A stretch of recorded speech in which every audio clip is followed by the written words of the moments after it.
سامعین محترم، آج میں آپ کے سامنے وہ 4 احادیث بیان کرنا چاہتا ہوں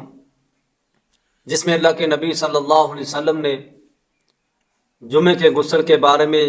مختلف الفاظ بولے۔ پہلی حدیث نبی پاک صلی اللہ علیہ وسلم نے ارشاد فرمایا،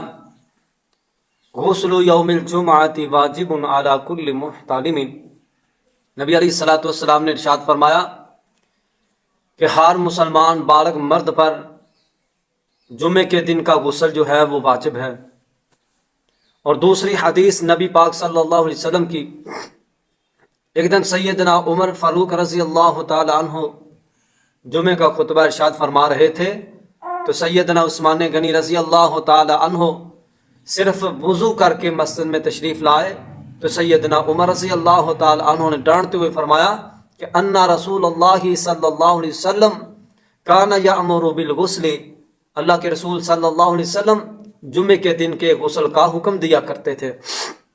اور تیسری حدیث نبی پاک صلی اللہ علیہ وسلم نے ارشاد فرمایا کہ حق علی کل مغتسل علی کل مسلم، کہ ہر مسلمان پر یہ حق ہے کہ ان یغتسل فی کل 7 ایام ایاما، نبی علیہ الصلوۃ والسلام نے ارشاد فرمایا کہ 7 دنوں میں ایک دن کا غسل کرے، یغسل رأسہ وجسدہ،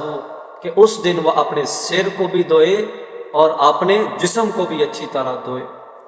اور چوتھی حدیث نبی علیہ الصلوۃ والسلام نے ارشاد فرمایا کہ جو کوئی جمعے والے دن وضو کر کے آئے تو اچھا عمل ہے، پسندیدہ عمل ہے، لیکن اگر بندہ غسل کر کے آئے تو یہ افضل ترین عمل ہے۔